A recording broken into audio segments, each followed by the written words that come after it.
Hello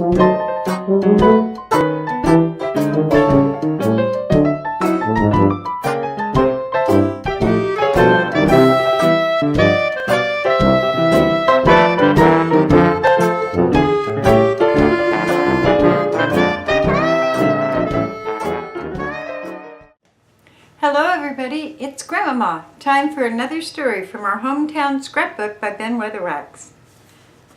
Today's story, Russian Migration. Hello there.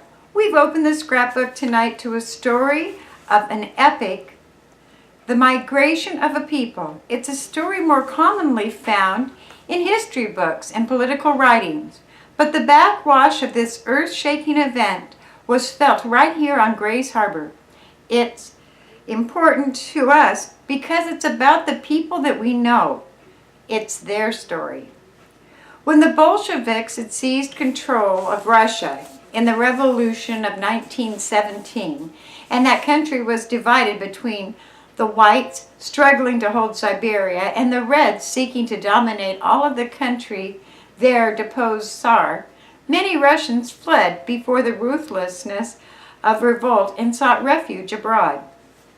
In the cities of Vladivostok, Shanghai, Bombay, and smaller cities of Asia, colonies of Russians grew as the first to flee were joined by their friends and families.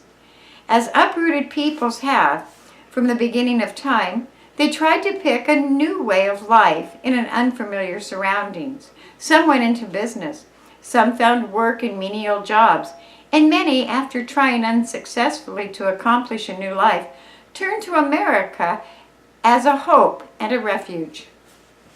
It was late in 1922 when the first Russians began to flock to the Pacific coast, and by mid-year in 1923, several thousands had come on their way here. They landed at San Francisco and Seattle in the ships of the President's Line, mostly from Shanghai. And once in America, they turned to search for work. Unacquainted with American ways, many of them could scarcely speak our language. They looked for work in the mills and camps where they could work with their hands. The lumber mills of Grays Harbor were a natural attraction. So in the autumn of 1923, they began to come to Grays Harbor, these tired, harassed, worldly people, willing to work at anything, only asking for a chance, and Grays Harbor welcomed them. The Kolsofs, the Smirnovs, Moluk, Shadafos, Tanakovs, Gregorias, Yenstens, Skoblins, Solnitsov, Sherbankov. Some had been students, one a banker. There was an engineer, a musician, and an artist. And these stories were the stories of the whole people, half a nation in flight. We're going to read their story from our Hometown Scrapbook. But first, a word from Dick Crombie and our sponsors. When the first Russian refugees arrived on Grays Harbor, they sought eagerly for someone who could help them explain America.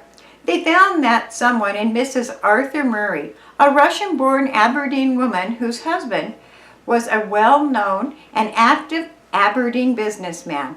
Arthur Murray had been in Siberia with the American occupation force at the close of the war. He had met and married Olga Murray and brought her to America, and Olga Murray was the link between the migrating peoples and their new country. The first arrivals gathered at the Murray house to tell their stories, to compare notes, to seek news of lost friends and relatives. As new Russians arrived, they went first to the Murrays, and the home of this Aberdeen couple became the clearinghouse for news of new people in the New World. For Arthur Murray, many of the men found jobs in the mills and camps.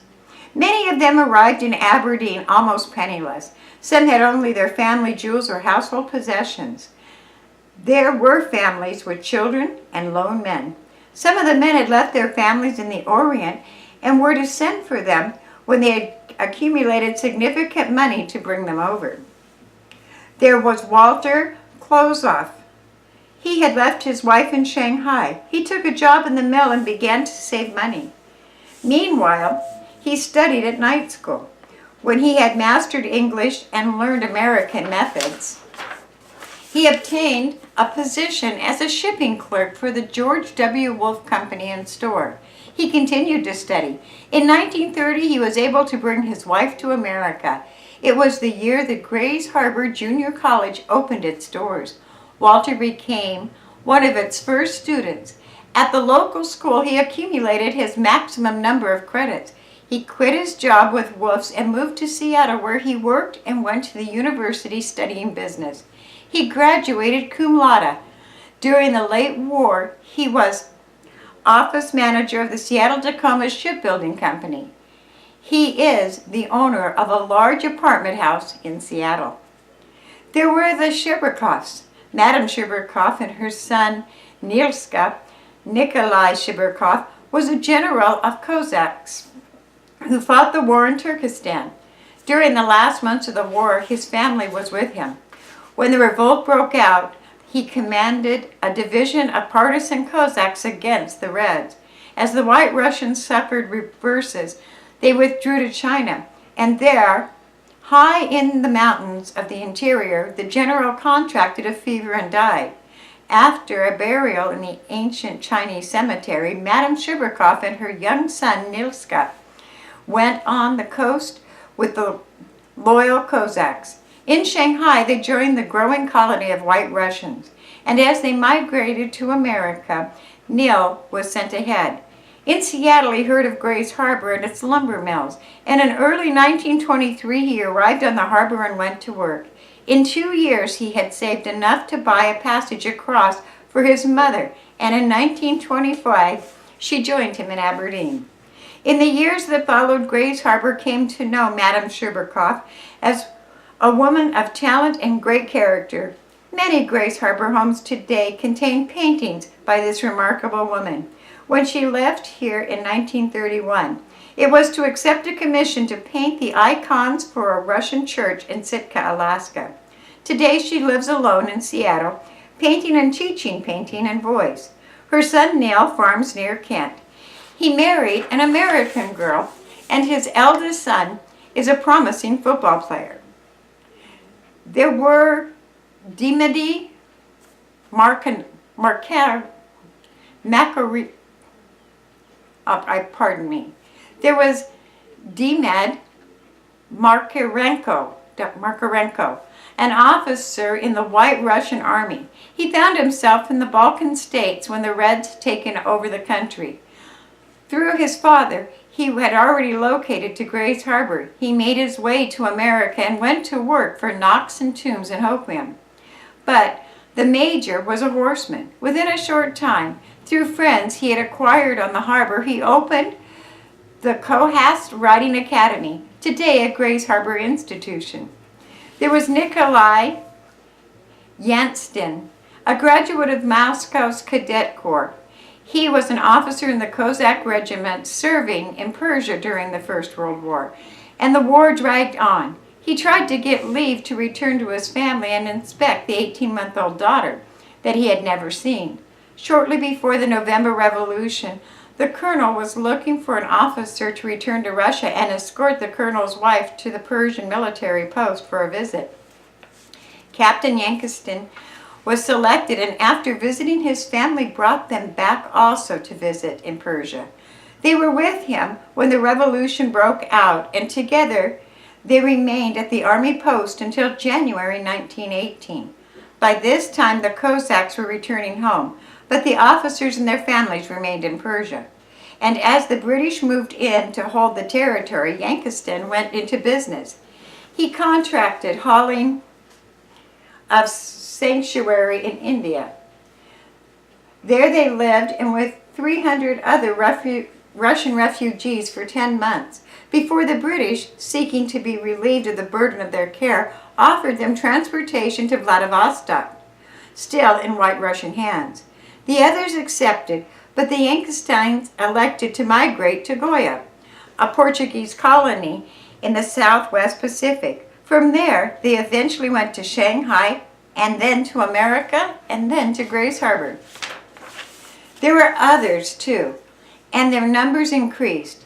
They organized a club. More than 125 white Russians belonged to the organization that met frequently as one of the most social outlets for these exiled people, far from their homeland.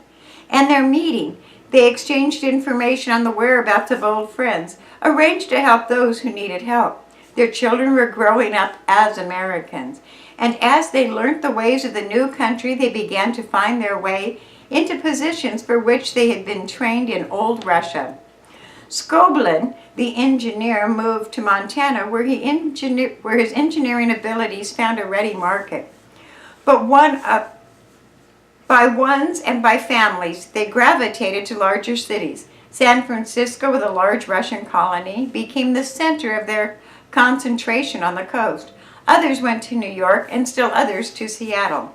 And today, 32 years after the Russian Revolution, which turned them out of their homes and drove them, scattering all over the faces of the earth, today there are just 4 of the many who found Grace Harbor the first sanctuary in the New World. Today, George Shamovsky is a familiar figure on the downtown streets, but few people who see him know that his long and sensitive fingers are very much at home on a keyboard or a piano, and that his rich bass voice was trained for choral work. Zedov and Makareno are still on the harbor, where the Major and his writing academy are firmly established. The Yansons family left Grace Harbor in the early 1930s, but son Nicholas returned to the city where he attended school and is today a captain of police. He served his adopted country in World War II as an interpreter and intelligent man with the Navy, frequently acting as their representative in dealing with Russian forces. Even the Murrays, who gave refugees to their first football on the harbor, have moved away, and except for the story that we find here in our hometown scrapbook, or their presence among us as the 4 men, the last trace of Grace Harbor's part in the great and world-shaking event has disappeared within the years. But old-timers will recall the days when Grace Harborites were making startling discoveries of new and interesting personalities and digging into their encyclopedias for information on Russia as the harbor got acquainted with its white Russian colony in the early 20s. And now, Dick, a few words from our sponsor. If you have been hearing the story of the white Russian colony for the first time and have not encountered such a phenomenon in the course of your life, you may wonder what really was remarkable about that group of exiles transported to America. What was different from the contingent of immigrants that poured into America during those years of our industrial expansion? In many ways, there were marked similarities. In other ways, there was no comparable likeness. The Russian refugees were people who had been leaders and families of leaders. With the greatest of privation and almost unbelievable hardship, they salvaged their lives and set about building a future in the new land. Many were women and men of accomplishment who had already attained a degree of fame or fortune, but that was gone. They walked ashore in America, most of them, with their handbags and a few dollars. There were the Smirnovs, who worked for the old National Lumber Company. He has been governor of the Bank of Mongolia. In Hoquiam, he checked the lumber list and kept accounts. There was General Tuskovsky, a general of engineers in the Russian army of the Tsar. He worked for a few years at the old National Mill, then retired to a chicken ranch in Alberta, where he lived out the remainder of his life. There was remarkable little bitterness over the loss of life.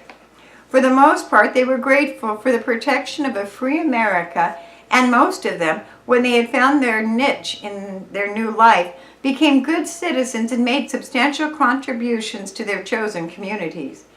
And they were important to Grace Harbor, as Grace Harbor was important to them as the first home in America, and they provide us with an interesting chapter in this, our hometown scrapbook. Thank you for listening.